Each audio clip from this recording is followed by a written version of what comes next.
Hey 3D MJers, this is Andrea Valdez, and you're listening to the 3D Muscle Journey podcast.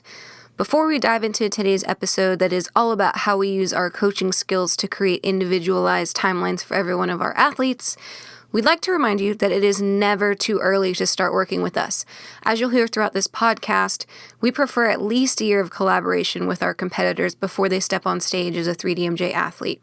And since we're right in the thick of the 2021 season, we'd like to encourage all of you 2022 preppers to go to our website and put in your application ASAP. It's a huge advantage to get some preseason programming and planning done well before the actual contest prep diet begins, and we'd love to set you up right for that. Go to 3dmusclejourney.com/coaching to learn about our systems, prices, and how to sign yourself up. Again, that's 3dmusclejourney.com/coaching to come work with us. Thanks so much for listening and enjoy the show.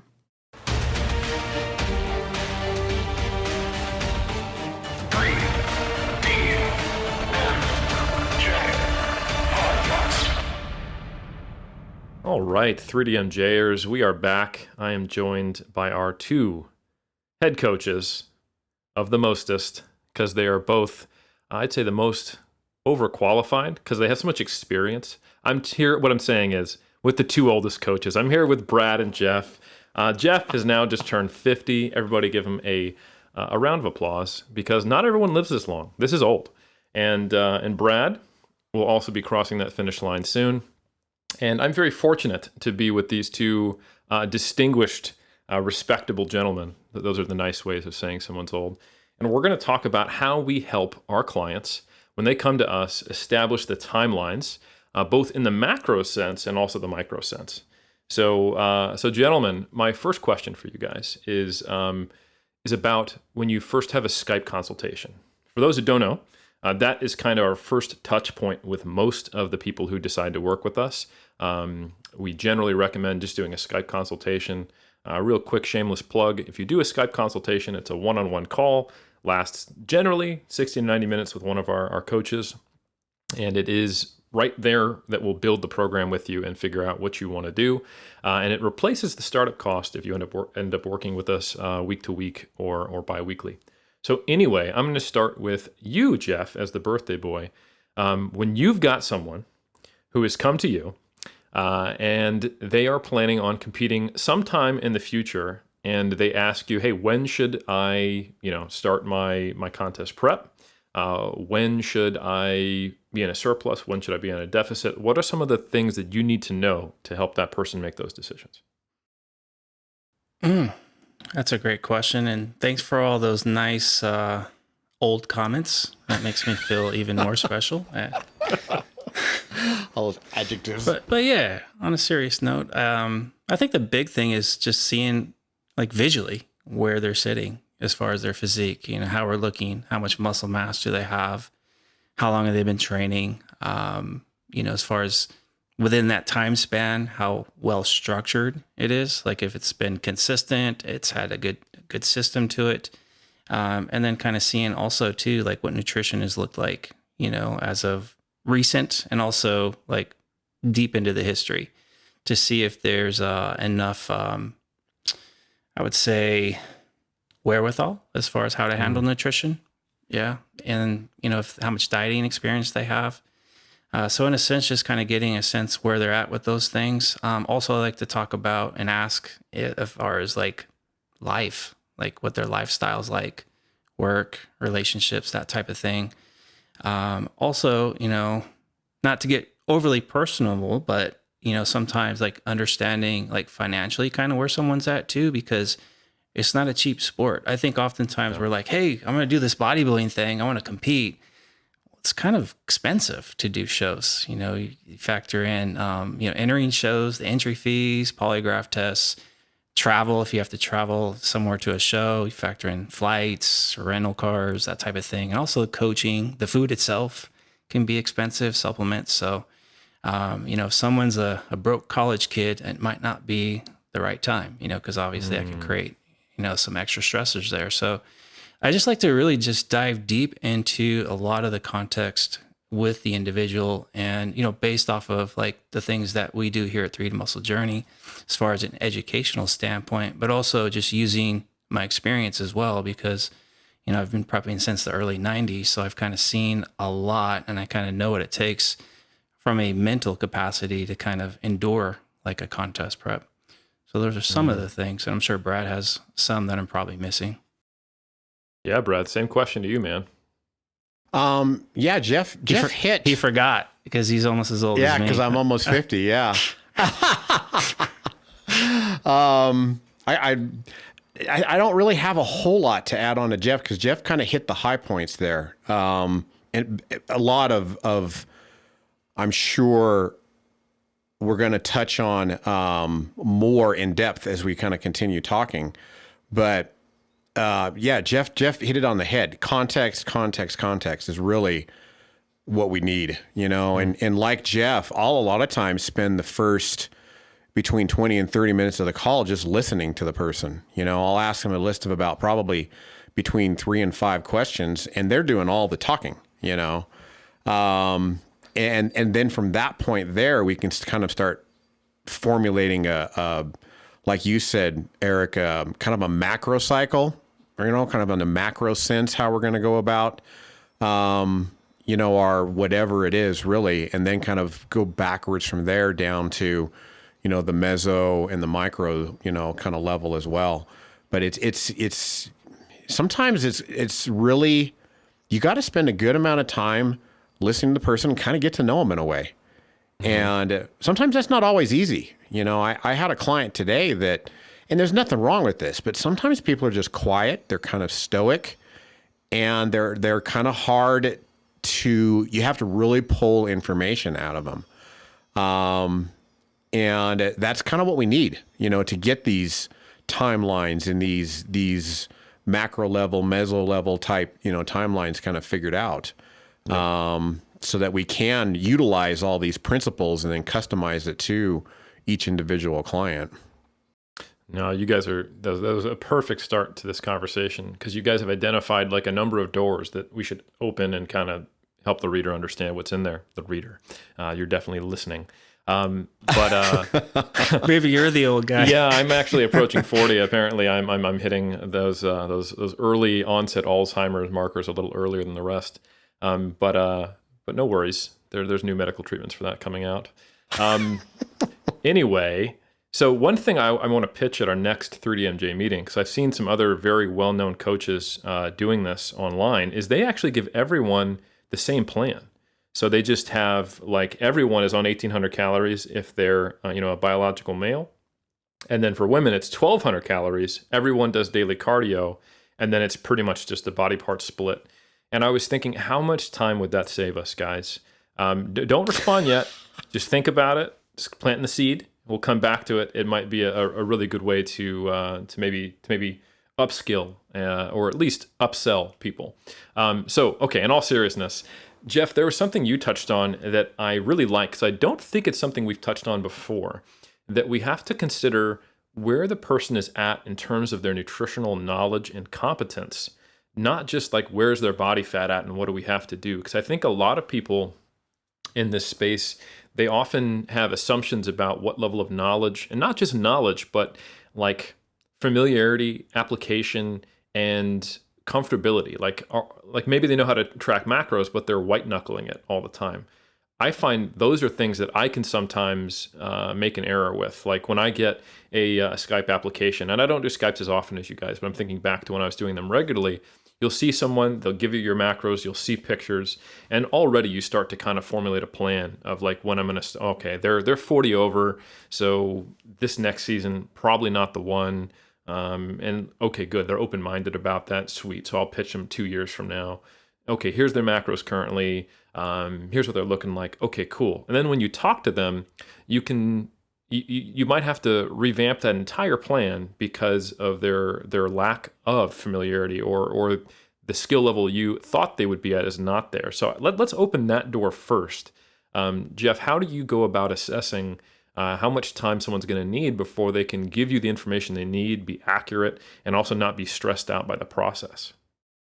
I think a lot of times on our intake forms, because we have a nutrition section, you can kind of list through there and how they kind of break it down. You can tell if someone's really on top of it because they're really detail oriented. They'll break down the meals, the foods, the exact macros. Other intake forms might be very loose with that. So you could kind of get a sense as to what the knowledge base is with that. But once you start, it's like you say, Eric, once you start like talking to people one-on-one, you start to get a better sense as to where they're at on not just nutrition, but even training. Like you can be like super knowledgeable with nutrition, but your adherence level might not be all that great.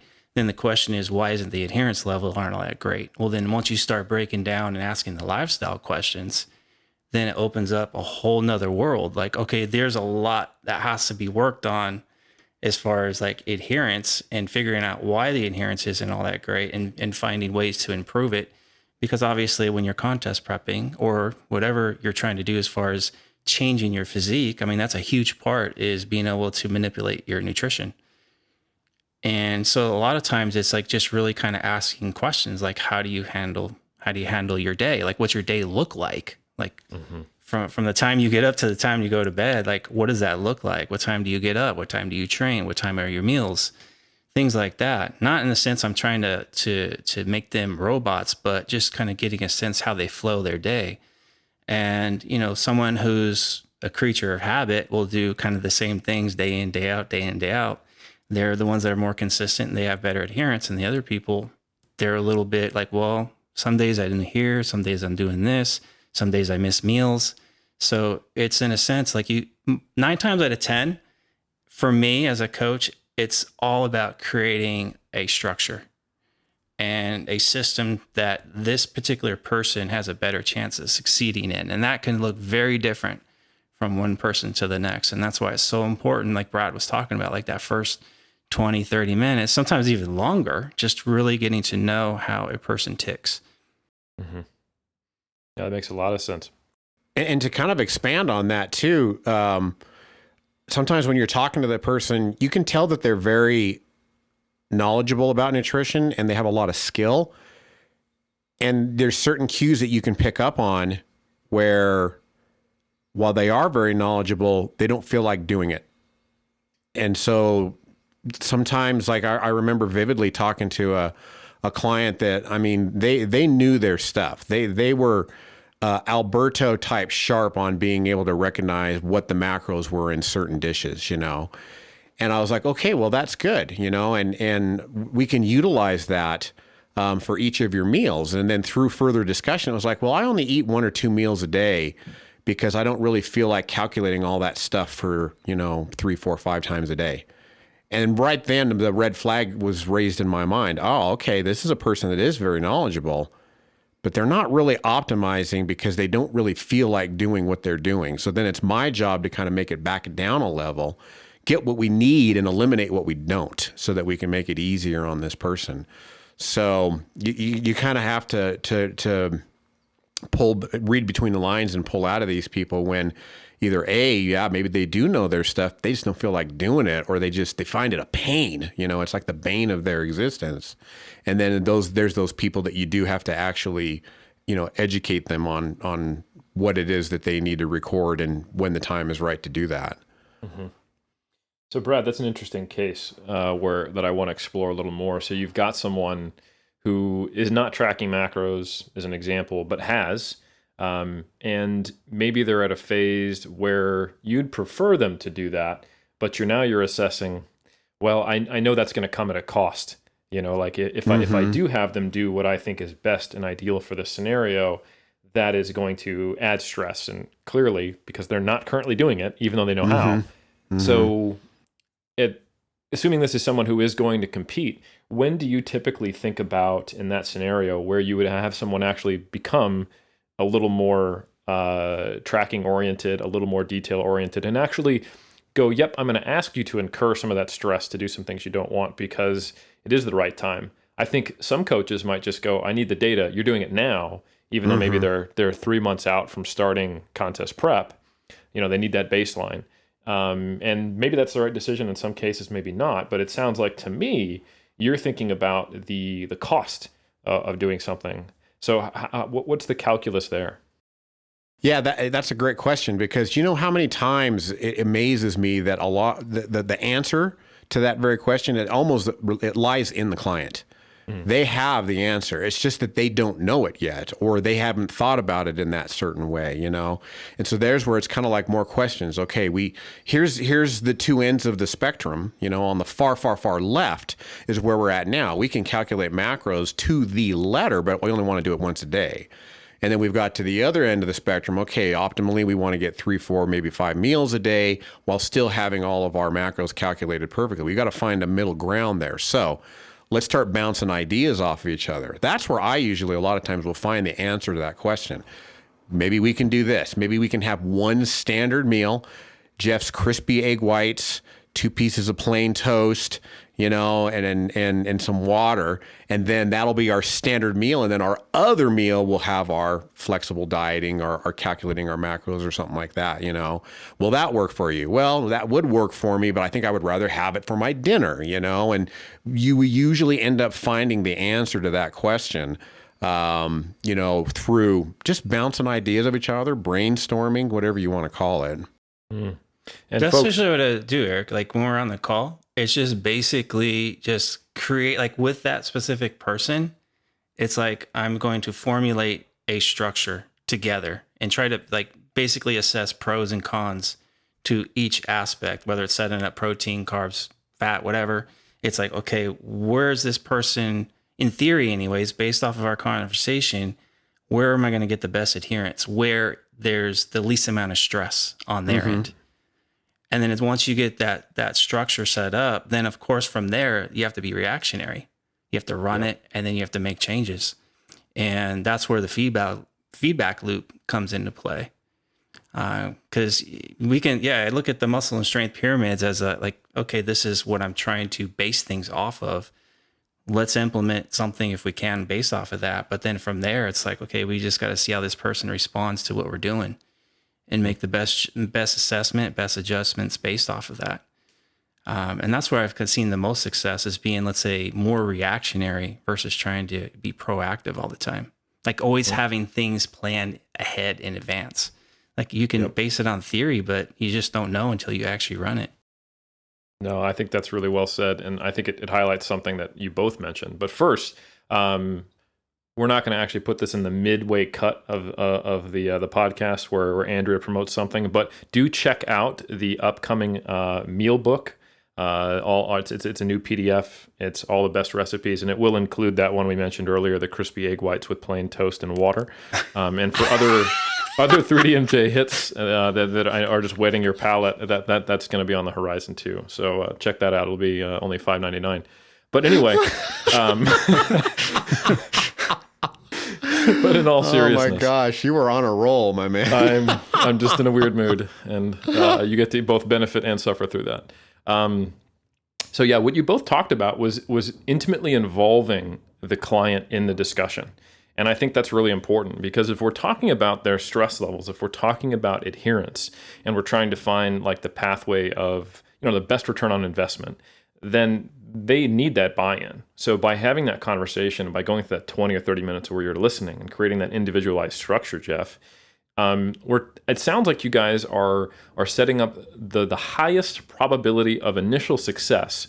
But Jeff, what you've added on to that is to say, that doesn't mean we're handcuffed to it. Like we come together with this thing, you have buy-in, we set up a plan, and now we have to see, well, what happens when the rubber hits the road?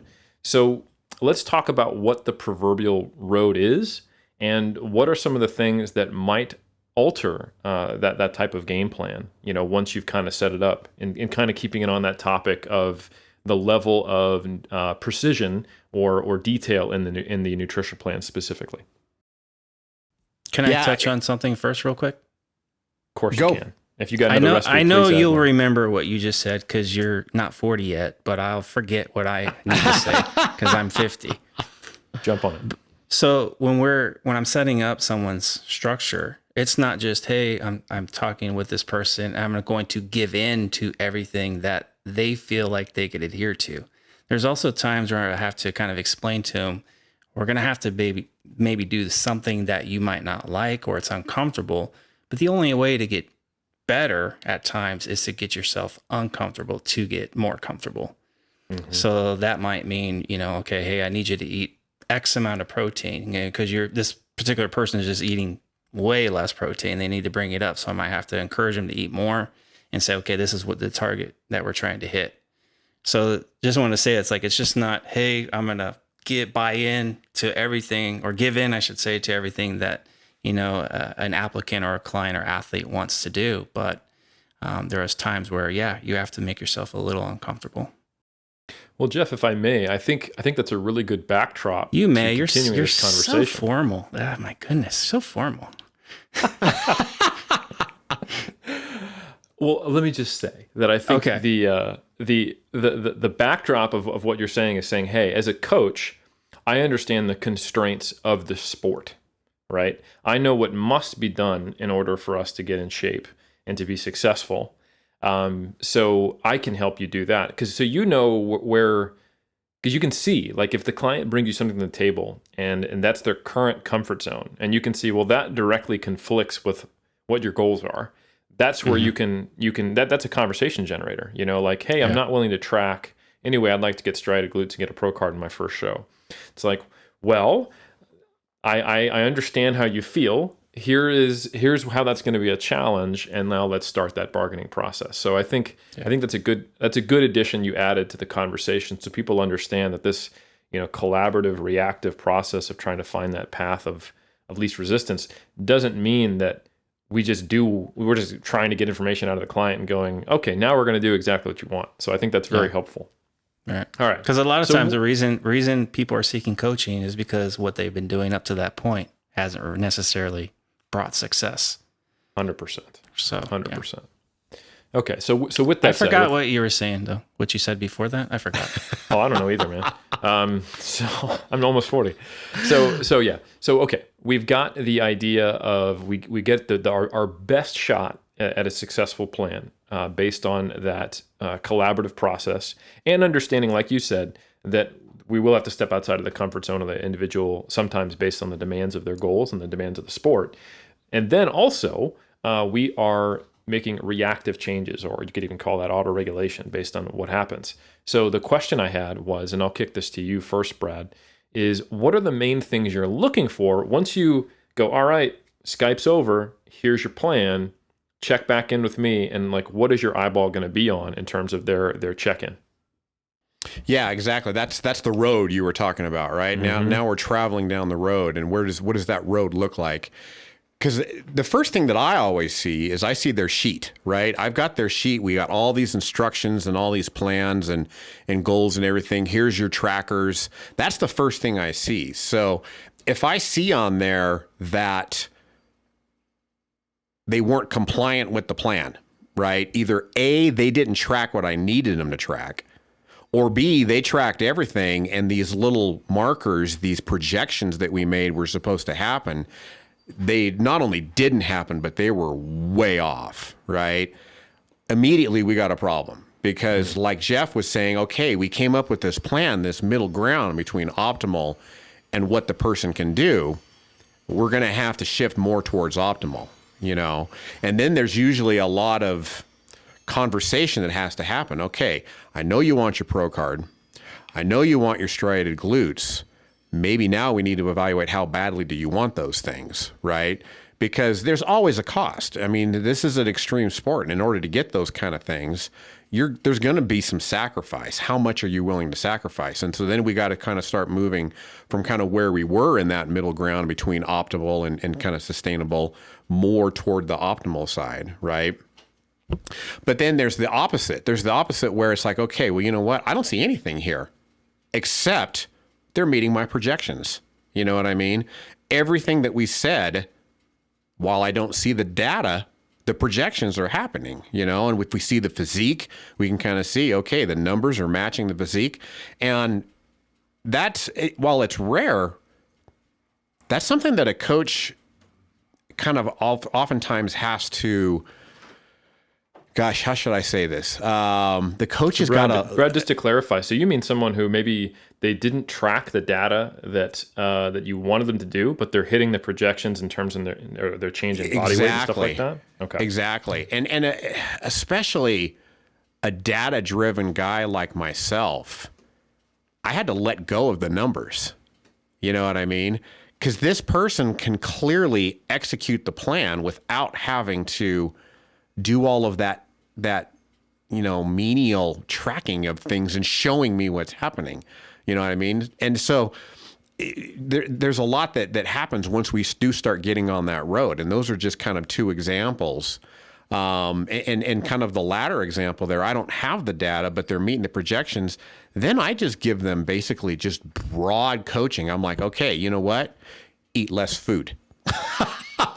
And they can do it. They can just intuitively almost, I don't know what it is that they're doing on their end, but I just tell them to eat less food, and they're meeting my projections. They're making the physique changes that it's almost kind of like a dream, really. But that's a scary thing. Like when we're responsible for what it is that they're going to look like on the bodybuilding stage, and I don't have my data, I have to kind of let go and put a lot of trust into the client that way. You know what I mean? Is that a frequent occurrence, Brad, or is that something that's just an outlier that's kind of standing out? That's very rare. I have one gentleman. I can count like on if I was missing my thumb, I can count on my left hand how many times that has happened. So I'm not a mathematician, but for folks that's either 4 or less. Right. I have one gentleman that's like that. Like we ran a long cut, and he has his own system on his side, but he doesn't like log the macros in my spreadsheet or anything like that. Like basically you track body weight, and he handles like, we kind of know where his protein should be and that type of thing, because we ran a cut in the past, one cut where it was tracking macros perfectly. And then we kind of looped back around, had a gaining phase. Now we're back into another cutting phase. But this one, we didn't track food because he's doing it on his side. So in a sense, he's using his experience, his knowledge base of nutrition, and he's using his own system to manipulate the adjustment. So what I'm doing as a coach for him in a sense now was like in the beginning, it was handling a lot of the smaller details. Like, okay, we need your protein here, fat here. We need to make this adjustment here. Like he's knowledgeable enough now to make those. Now I'm just doing more big picture coaching, like setting things up. Okay, we're going to take your body weight down to here. These are our markers. Every 4 weeks, we want to be here. And he's just checking in, making sure, like in a sense, he's accountable to me, to this big picture game plan. And so he went through the entire cut and crushed it, but yet didn't track macros. And so he was probably more proud of that, let's say, than just the actual physique he attained. He did make progress, obviously, but he was just like super proud of the fact, like, hey, I did this thing, took my body fat to some pretty low levels while still doing the family thing on the weekends and having my glass of wine and all that. But that's because of the experience level. So, but on my end, it was more like just the big picture coaching, just making sure the game plan was being met. So that does happen, but I don't think it's going to happen with someone who's relatively on the newer side of things. Right. And also going back to that whole reactive thing, I imagine both Jeff and Brad, if these individuals stop making progress, and you didn't, like, maybe you try some things out of the box to kind of keep the structure in place. Like, let's do a little more cardio.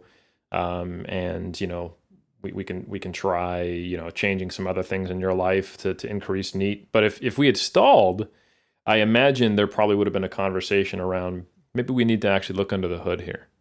Oh yeah. Yeah. On this particular individual, that's one thing I would change was like step count, like up step count to just keep things moving along. But now we're like, to a point where like, okay, we're at the weight he wants to be at. He wants to cruise through the summer at that body weight. So it's like, he's like, okay, I can handle the food. I go, but you know what? I think we probably just need to bring the step count down. Just keep your food the same because you have a good handle on it. Just bring the step count down and you'll probably still be able to maintain your weight. And that way your overall demand is lessened. So those are the type of adjustments. So it's more like big picture adjustments versus like being very detail oriented. Yeah. And another thing too, I wanted to mention, like when like you set the plan, like Brad was saying, now it's being executed. After a set, what I tell an individual is like, look, the first 2 weeks, we're just collecting data. Whether we make progress or not, it's not really the highest priority right now. The highest priority is just collecting data. So, because that data is really important for us to be able to make adjustments thereafter. Mm-hmm.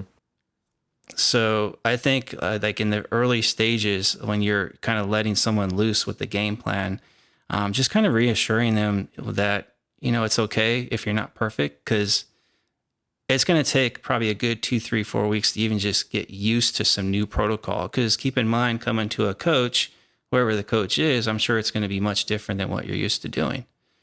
So there needs to be, some type of empathy there, like when you do make some mistakes and you're not perfect. But yeah, without data though, like whether it's perfect data, partial data, like without any of it, like how do you make any adjustments? Absolutely. Yeah, I think that's that's kind of the challenge, because I have had scenarios where the tracking of the data itself is a stressor. And I think most people can relate to that at some stage if they've been tracking cardio, tracking sleep, tracking nutrition. Like we get some people who are on the pretty extreme end. Some people find a lot of solace and a sense of control in that, but I find that almost everyone has their limits. Whether it's for 2 months after the show and then they're back on track at the very least or not. But it is a really challenging thing when you it's difficult. For me, it's not even just the fear that you mentioned, Brad, kind of going into the unknown without data, but it's also a feeling of insecurity. Like what's my job? Like if I'm not adjusting macros, if I'm not adding cardio, if I'm not doing X, Y, and Z, why am I here? But I think, Jeff, you gave a really good example of, look, like, if someone is managing all that on their own in a system that maybe not be quantitative in the sense that they would actually put the specific macros in the sheet, I do know what's the appropriate rate of loss they should be at. I do know how full or flat they should look. I do need to figure out like what's the peaking strategy once they get lean enough. I do want to check in to make sure that what they're currently doing, although we are losing weight on time and they're getting lean and they're not looking too flat or too full at any given point, I want to see how is that affecting their life stress? Is this sustainable? Are we going to make it through prep? And those are all very valuable things that coaches do. So I think for me, in the scenarios where I have had to deal with that with athletes, it's difficult to remember that and to focus on that when you're so used to kind of like, well, my first job is actually changing the X's and O's. And it's like, well, that's part of it. But actually, I don't even think that's the main thing that we do. Yeah, you basically described what I couldn't in a better way. But yeah, like that was the big thing that I was looking, like the big picture, the nuts and bolts. Okay, like making sure, like the rate of loss was something that I was paying real close attention to. Because I know if that's being accelerated too much, then I'm like, okay, there's risk for this person's performance to drop down. There's more risk for muscle loss. There's more risk for him being just like grumpy and moody and all that. So I'm like, okay, let me pay attention to the rate of loss. So that was like one of the markers that I was paying attention to a lot. Plus the feedback, the verbal feedback that I was getting from him. Because you can sense like people's overall mood, how they're doing just through how they're verbalizing things. Yeah. But yeah, you did a great job at verbalizing exactly what I was thinking, but just couldn't get it out of my 50-year-old mouth. It's a wonderful mouth. Well, and really, Eric, you kind of hit the nail on the head there, because regardless of if we have numbers or not, we still are going to have a job. We have to guide this person as far as our timelines go, whether it's competition prep and we're losing weight, or whether it's in the off season and we're trying to gain weight. Sure, we may not have the numbers, but we need to be able to tell this person, okay, in this meso sense, this kind of middle ground sense between where we are now and like 3 months from now versus like a year from now, we need to be here. We need to have this amount of body weight. We need to have you at least taking in this many calories, preferably compared to the competition prep. We need to have you doing this number of sets of whatever body part it is that we're trying to improve. We're almost always going to have a job, because the client is going to need that big picture direction, because oftentimes, and me as an athlete, sometimes I struggle with this. I have trouble thinking about the big picture when my current focus right now is I've got this week of training in front of me that I need to get done. And I lose the context of, okay, I'm going to be peaking like 2 weeks before my next meet, or I'm going to be starting my taper 4 weeks before my next meet. I lose that sense. And we as coaches, we keep our eye on that sense. And we're kind of like in our spreadsheets, we're scrolling up and down and we're looking, okay, here's where we're at now. Here's where we're going to be. And here's all this middle that we need to kind of make sure that we're staying on track with, And so, the big picture game plan can change too. Like I might set something up. Okay, I got 6 months or a year game plan ahead of me, but 3 months into it, like a whole nother conversation might happen because maybe there was some insecurity from the get-go. Like maybe this specific person has a hesitancy about gaining weight. They're fearful of it. Okay, well, let's do it. I'm going to take you out of your comfort zone because you never really committed to it before in the past. Let's see if we can actually put some muscle on.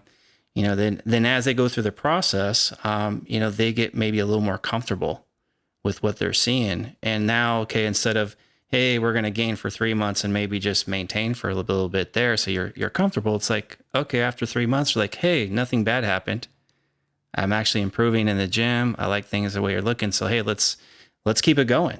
So you get a sense of security because you see the game plan actually doing its thing.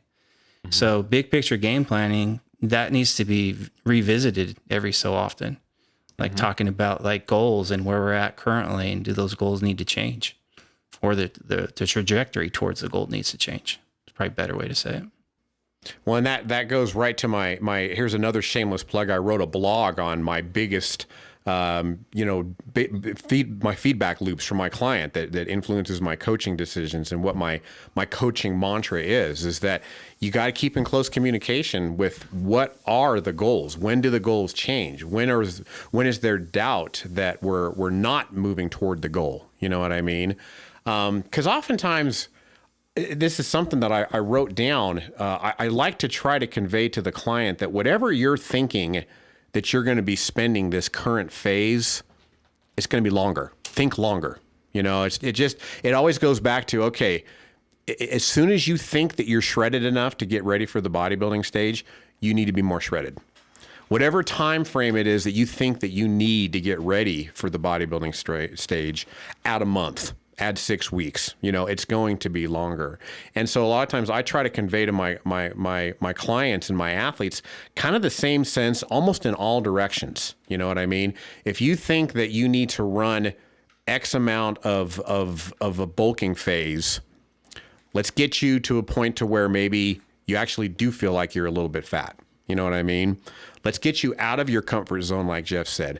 Let's get you to a point to where maybe you've never been before, and let's see what that looks like before we start pulling the plug and saying, "Oh, I can't do this." Those numbers, they kind of scare me, And furthermore, maybe we do a longer time frame getting to that number. If you're afraid to get to that 200-pound number, okay, well, let's not get there next month. Maybe we get there in 8 months, and we set up a plan that will take us a little bit longer time frame to get there, kind of grow into that skin, get used to what that looks like, and then maybe that will kind of lessen the scariness of what goes along with that unknown. But don't be too hasty with making changes. So many times I think people's biggest downfalls is like, okay, I need to cut. All right, I've cut for a week. I need to go the other way. Okay, I've bulked for 3 weeks. I feel I don't like those numbers. I'm going to cut now. And that a lot of times that's where the spinning of the wheels happens. You're revving the engine and you're not going anywhere. Take time. It's going to take longer than you think it is, and give time to execute a plan, and try not to be too impatient. I'm gonna interject because Eric's eating, so we're gonna let him eat a little bit here. But I just had a Skype call. It's the ebook we're releasing with all the recipes. It just got me super hungry. So there you go. Yep. Put that recipe in there. He's eating Eric. that recipe, the muffin that I made, and he's or is that a muffin? What are you eating? Do we really spend time on this? It's a tuna bagel, but yeah. Yes. Got to go in the book. Put it in the book, Eric. We'll put that one way in the back. But I had a Skype on Friday, and this particular person was interesting because she's wanting to put muscle on, but really hasn't taken to her body weight to a place where I think it can probably go to be like, to have a better environment, to make sure like she's well fed, body's a little more pliable, a little more resilient, better recovery, that type of thing. And the history, like when I was asking the history, like what's your weight history? You know, what have you done? You know, cutting phases, bulking phases, that type of thing. Well, never really going over a specific body weight before. And basically what she was saying is like, I you know, slowly bulk up, but then once I hit that top number, then she cuts back down. So the question I had for her was like, what do you think would happen if you actually stayed at that top number? Like if you just stayed there and trained for like 6 months to a year, like what do you think would happen? Like what did you feel like when you were at that weight? Good energy, that type of thing? Of course there was yes. So like, okay, if you would have stayed in that environment, what do you think would have happened? So to me, it's like, okay, just some people just are impatient, or they kind of just see numbers as like these arbitrary numbers, these phases that we have to run specific timelines. But I think when I was asking her those questions, she's like, I never really thought about it that way. So there's different perspectives that we can look at with some of the things that we do. And I think like you nailed on the head, Brad, with the, like, just being a little more patient and not jumping to like quick adjustments. Because a lot of it sometimes just comes from being a little insecure, a little unhappy with where you're currently at. Yeah, because a lot of times the goal is not necessarily the real value. It's the destination and getting to the goal. And sometimes the goal is it's a good idea just to live there at the goal for a while. Get to that top number and then just stay there. You know, don't really do anything to like make that number go down or up. Just try to stay there and live there. That goes to the opposite end of the spectrum too. Sometimes when you make your goal weight at bodybuilding, don't do anything. Just live there, and you're going to see that you're going to get leaner and you're going to get harder just kind of living there for a little while. Now, we don't want to live there forever, but we don't want to be too hasty to start thinking, okay, let's get, more shreddier. Let's get going the other way, and let's just live there for a while, and it kind of rolls back to what I was talking about. Take your timelines that you're thinking and add a little bit to it. That's like in 2006, Brad, when I met you, when I was contest prepping then, I remember what can I do differently this year? And the longest prep I ran up to that point might have been, I don't know, maybe 6 months, maybe if I was lucky. That was actually a 10-month prep. And I just told myself, what would happen if I just lived shredded? Like just stay there longer and just keep dieting. So in a sense, I learned about like how extending timelines out, like taking longer to diet and those types of things. And by the time I did the last show, I mean, I was at my peak, and it was the most, what did Brad say, Eric? Shreddier.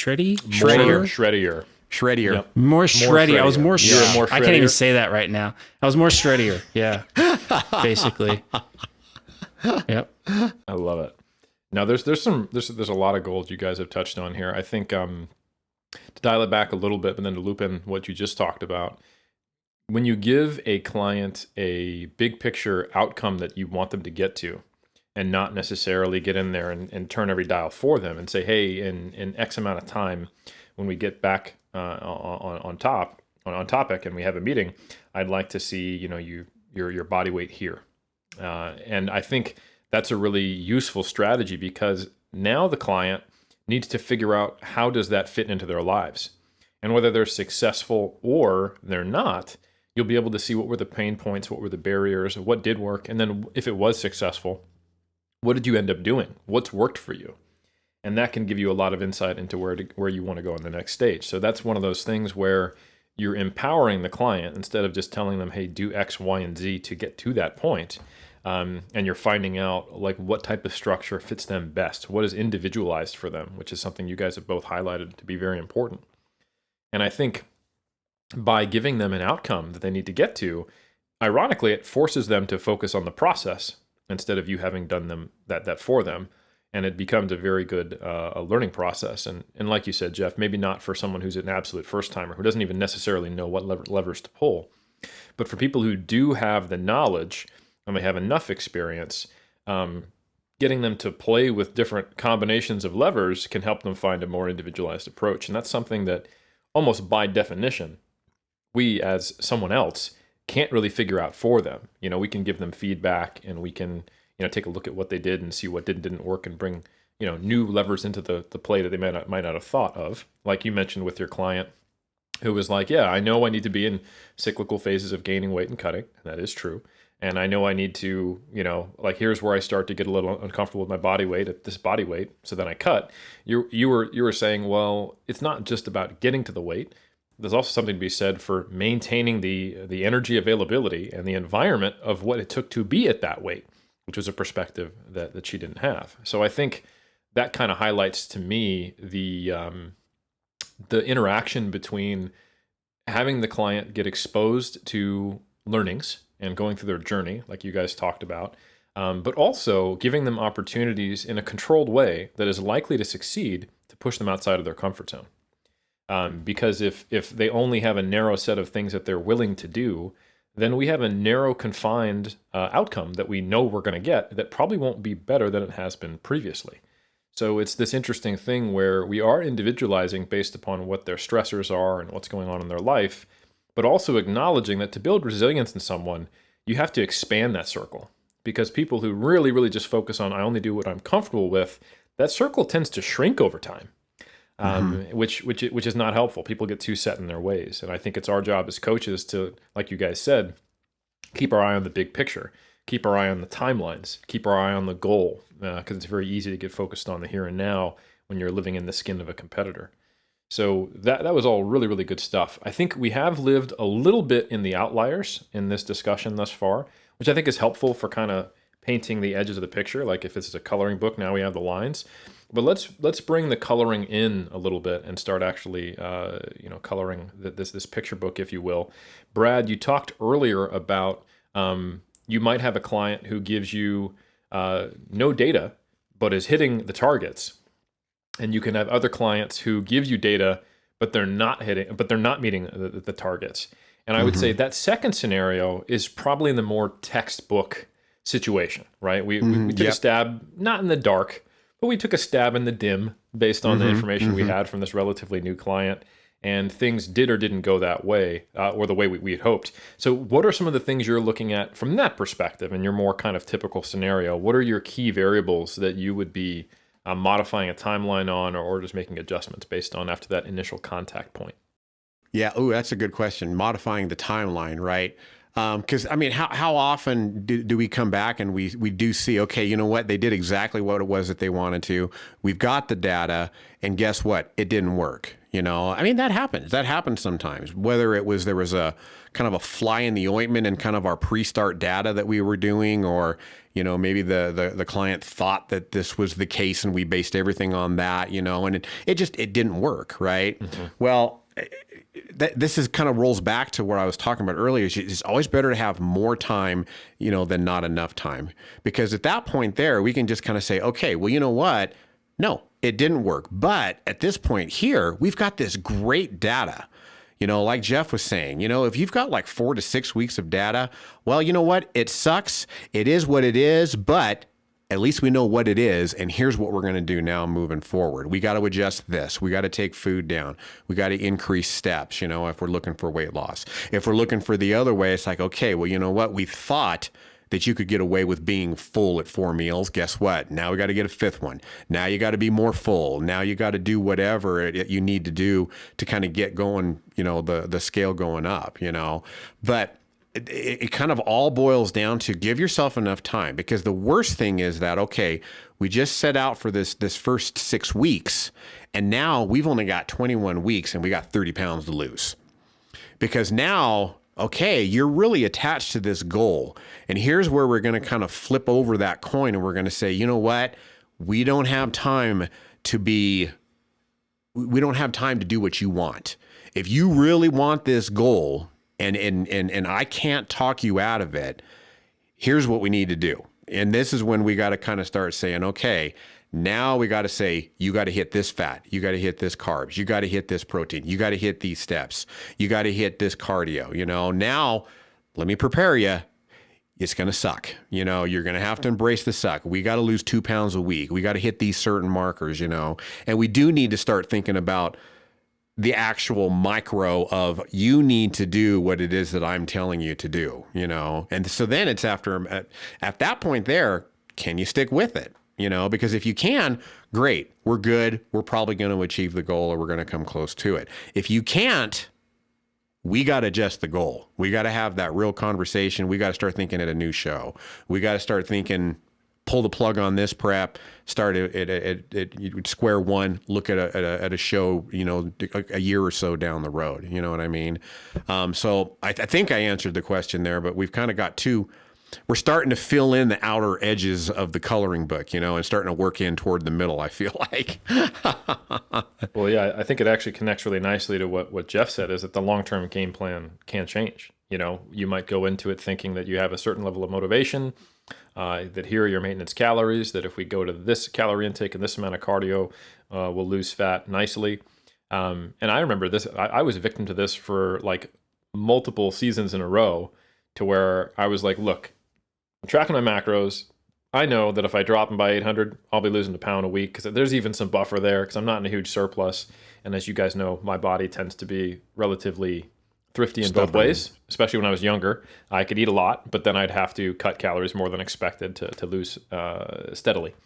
And I would, you know, kind of just be stubborn about it. Be like, no, it's just, it's okay. It'll be good. And then I have a month of, like you said, not wasted time, but data collected that didn't work. And I have to then make another decision. And I think in my first 2 seasons, that's not even true. My first 3 seasons, my first 2 seasons, I did a couple of shows where I wasn't really in the kind of shape I wanted to be.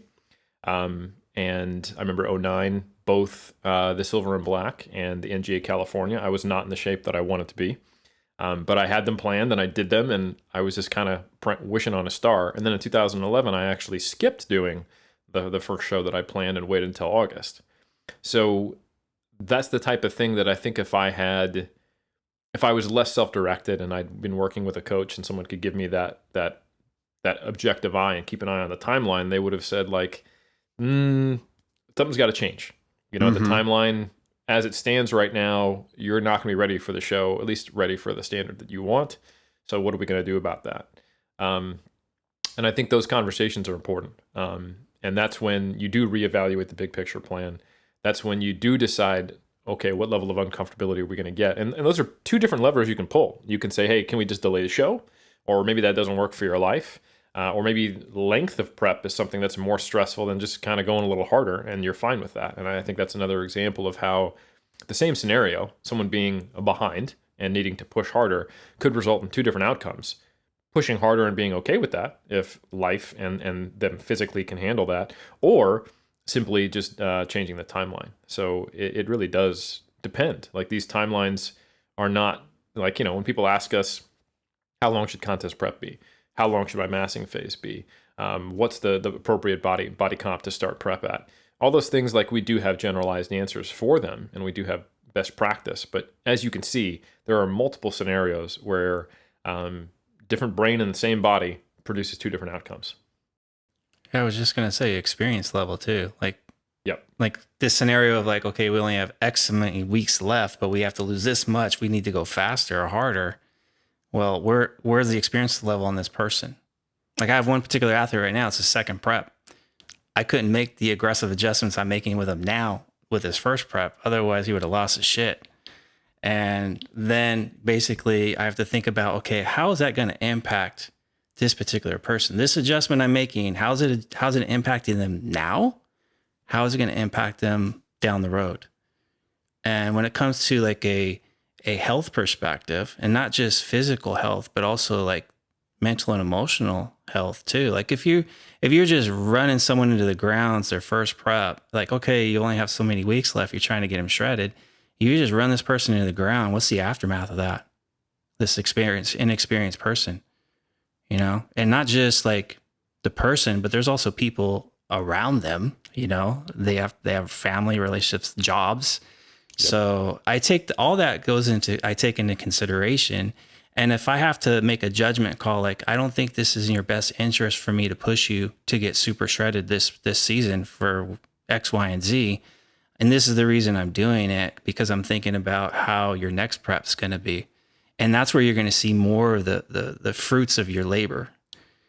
And this particular individual I'm talking about, I didn't go hard on him the first time around, but this time around, like the experience level, the maturity, like he's handling these harsher adjustments a lot better than he would the first go around. And he's seeing like a physique, like a totally changed physique, and not just like physically, but again, mentally and emotionally, is like a much stronger person the second time around. So it's, sometimes, you know, you just, when you're making these adjustments, it's just not, hey, I'm basing it on a timeline. I have to lose this much weight this per week, and just like disregard all those other factors, because you're dealing with a human.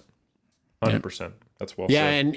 And along with that, Jeff, to piggyback along with that, you know, a lot of these things, there's not a right or wrong answer.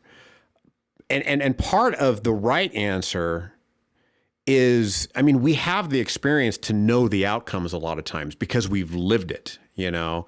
And so I just want to make sure, and Jeff, I'm sure you're the same way, that we kind of prepare the client for the possible outcome, you know? Yeah. Just like I talked about earlier, you know, okay, now's the time when it's going to suck, and we have to kind of embrace that, and we have to kind of prepare the person for that. So sometimes you even got to go before that. It's like, okay, if we pull this lever, here's what I can foresee happening. Either A, you're not going to quite be in the shape that you want to be in for the first show. Okay, are we okay with that? Or B, do we go ahead and dig hard and get you in the shape that you want to be for this first show, knowing full well that we're going to have to be very, very invasive. Now, if you're okay with that and you're willing to do that, kind of prepare them for what that's going to feel like. There's going to be days where you're not even going to feel like getting off the couch to go get the remote control. You know, you want to prepare them for all of those things, you know, and a lot of times through that, you can kind of guide the person as you are on that road. Jeff, you were talking about how you had a client that you know, you kind of took it easy on them that first time around. A big enlightening experience for me early on in my coaching career was I did just what I told you guys. Okay, we're gonna kind of go there right now. We're gonna kind of make this kind of suck, and here's what I need you to do. Well, come to find out through our interaction, luckily this person was making me videos. They were living on basically Quest bars. This person was making it harder on themselves than they actually needed to make it, you know? So with that kind of a person, it already sucks, and they don't have the knowledge or the experience to know, okay, I can get better food than Quest bars. You know, I can actually get some vegetables in there and kind of fill out these macros a little bit better. I can't really coach them to that level of knowledge in the amount of time that we've got. I have to just basically say, okay, look, I can't make this any harder for them. And I have to kind of communicate to that person, okay, right now with what it is that we're doing, we're just going to have to kind of cruise here, because I don't want to make this so hard that you never want to do another show again. Because this particular person, I saw their potential. This person, they actually went on to do very, very well, you know, later on, basically without me, you know what I mean? I could have been very selfish and just drilled that person into the floor. Plus they were very young, and ruined their first prep to where they never did another prep again, you know? But I kind of had the wherewithal, kind of like you, Jeff, to know, okay, this person doesn't have the experience to get to the level that they want to be right now, but they've got the potential to be there once they get the knowledge base, once they have the right coach, et cetera, et cetera, et cetera. And then we have to kind of think on, as far as timelines go, not this prep, you know. Yeah, that's part of the expectation conversation from the get-go. Exactly, you know? And then when you make an adjustment, if it's a hard adjustment, I mean, you got to communicate why you're making the adjustment and what to expect from that adjustment. It may not go accordingly, like what you're kind of theorizing, but at least they have some type of understanding what potentially can happen, so they're better equipped mentally to engage in it and embrace it. But yeah, I mean, you cut someone calories down, you know, and you're increasing their steps. You got to factor in there's going to be a stress period with that. It's going to take anywhere between a day to a week to get used to new calories, to adjust someone's schedule to accommodate more steps. So all these are stressors, and that's something that I like to convey. Hey, we're changing this. This means you're going to have to make more time to get 2,000 steps. Whether it's you getting up a little earlier or parking your car further away in the parking lots, you're going to have to do these things in order to make it happen. So you have to kind of prepare people for the adjustment. But where you really learn is like once you start to engage in it, that's where you really like learn like how to do things. Mm-hmm. And you learn how the body responds too, because just like you might need a day to a week to be able to incorporate those habits to make those changes happen, it can sometimes take 2 weeks for the body to actually respond to it, or even longer, to where we actually see the changes of that particular adjustment that it is that we made, especially if their stressors are higher. If their stressors are higher, they could even be longer before we actually get those adjustments that we need. And so we prepare the client for that too. Look, we're making this adjustment now. It doesn't mean that we're going to get the outcome that we want in 10 days, And so a lot of times I'll say, okay, here's my projection. Here's where I think that's going to happen. But we have to kind of know that there's going to be a lot of variability depending on how well you're able to deal with this and not be too stressed, and all of those timelines also have to kind of be taken into consideration as well.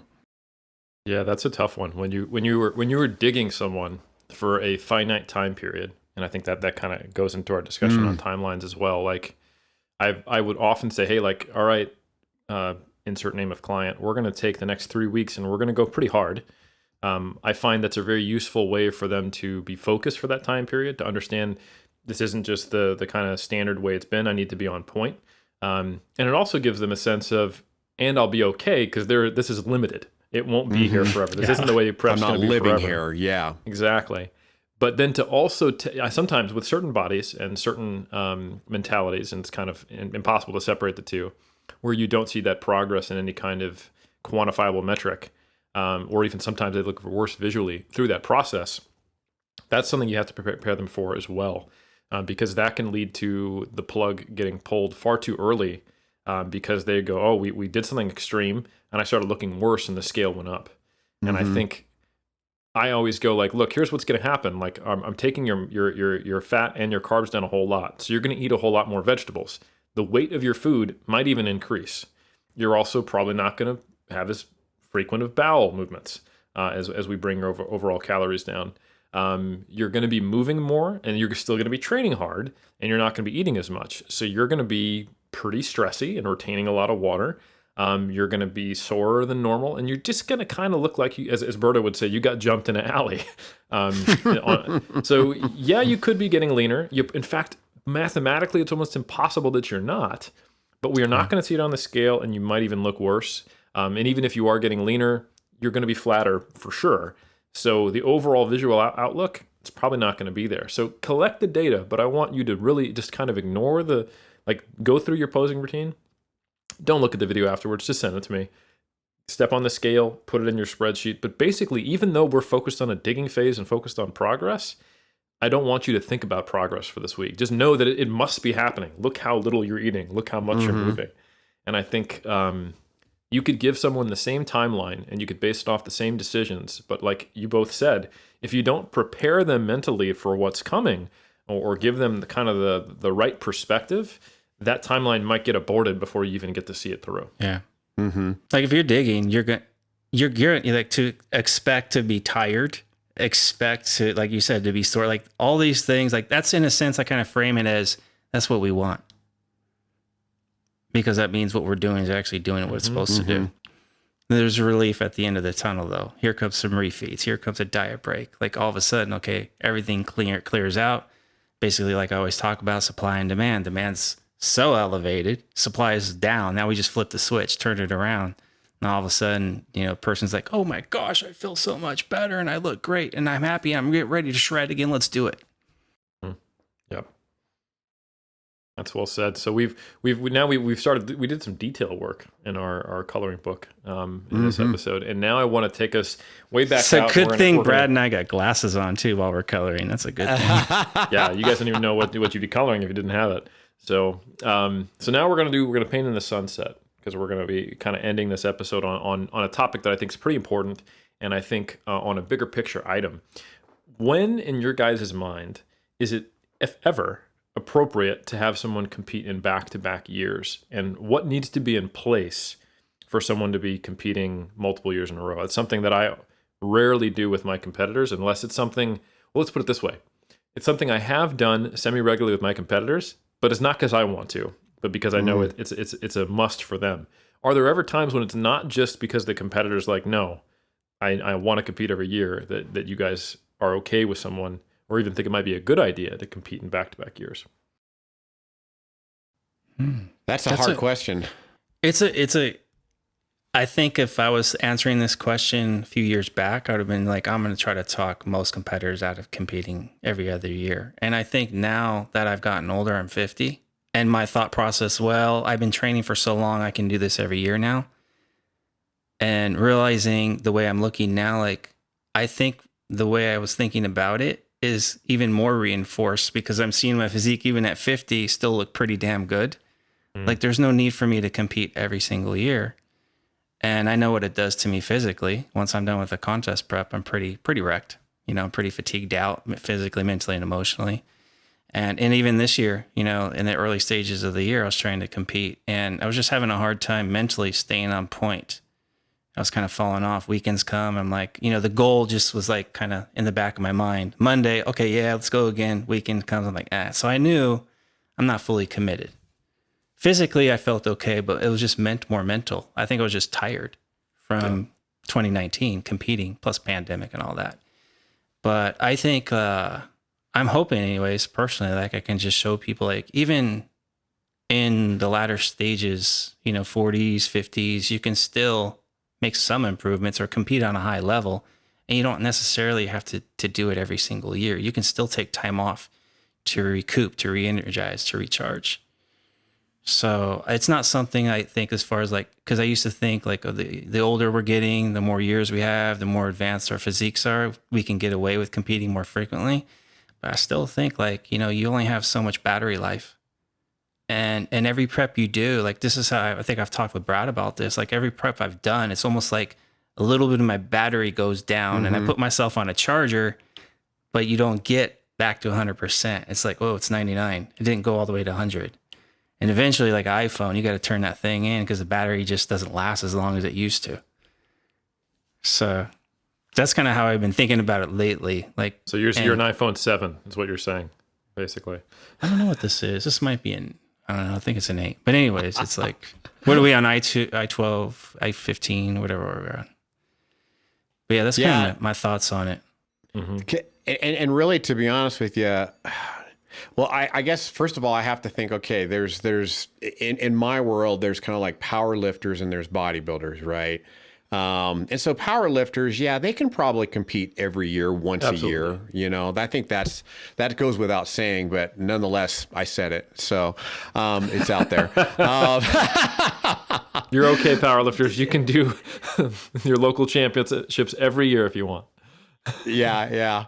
But you're right on the bodybuilding front. It does take a lot more toll, and just like Jeff said, it's kind of like the equivalent of when you're playing video games and you've got the life bar of your character that you're playing, and every time they get a shot, their life bar goes down, and you get a little aid kit, and your life bar goes back up again, but then you get shot and your life bar goes back down again.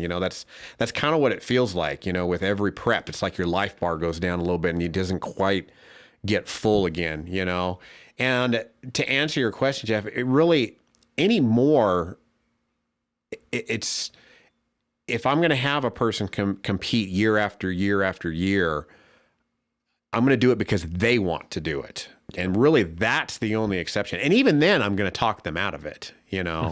I've got a client like that right now. It's like we just competed last year.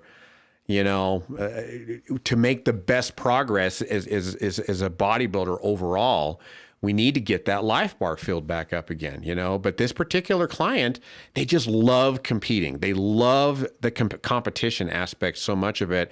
And likewise, they kind of love the prep aspect of it too, because they are very, very married to each other.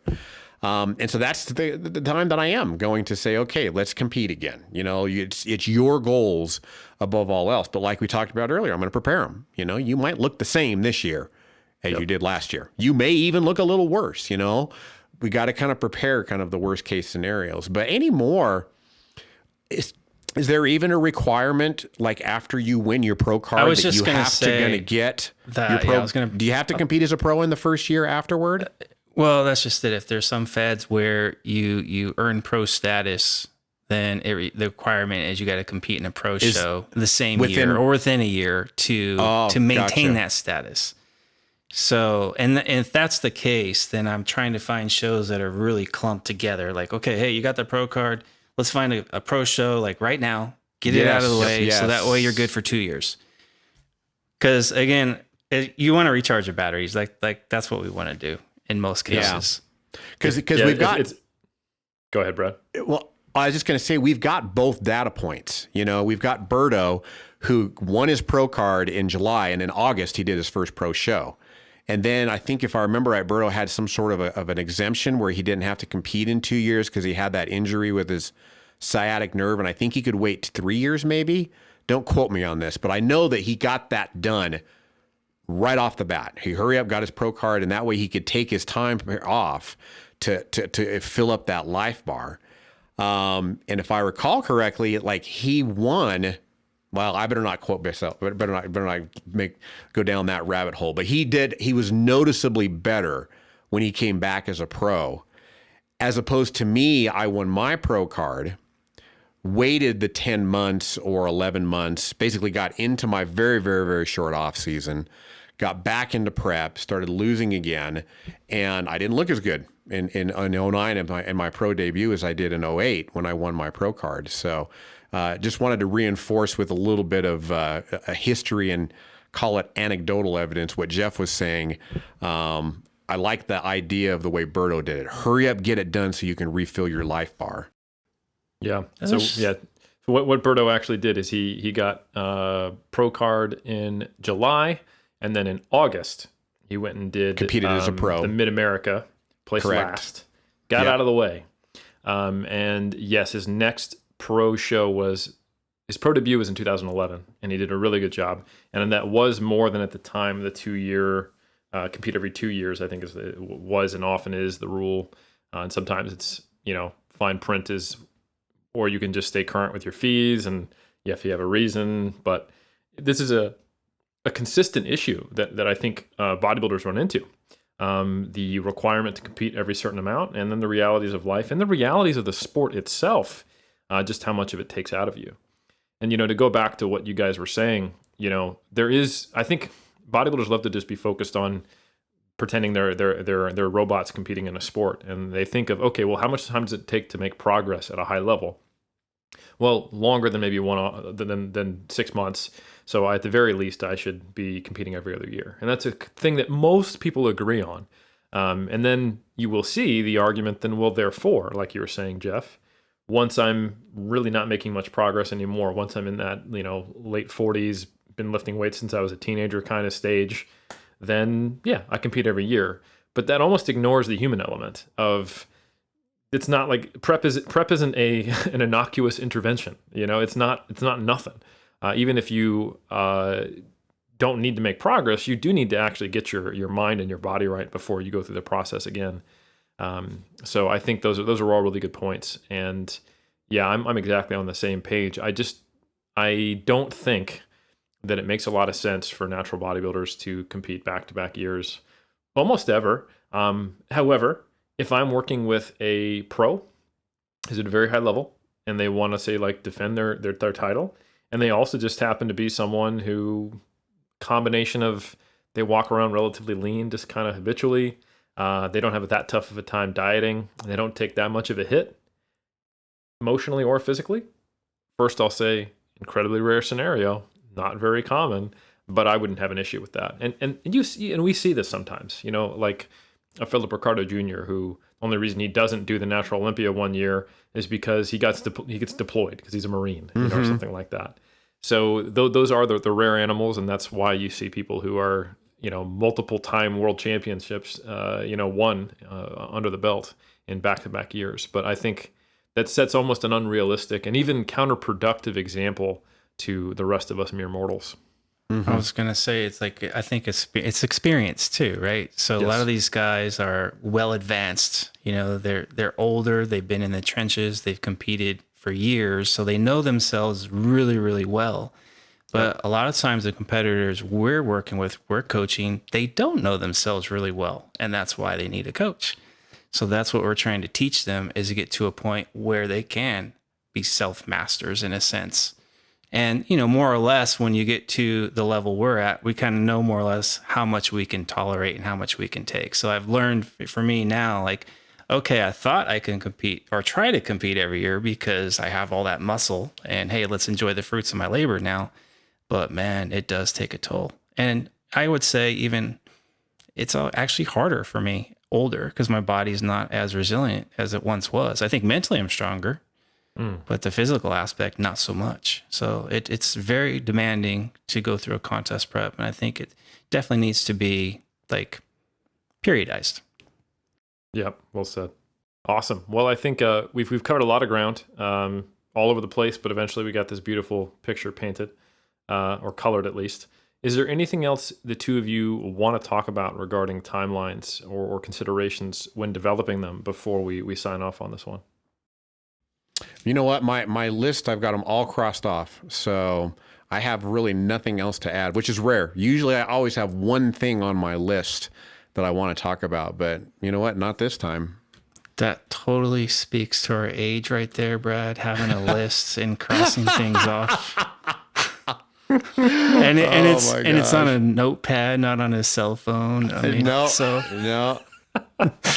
So yeah, and I don't remember if I did have something. So we can... Perfect.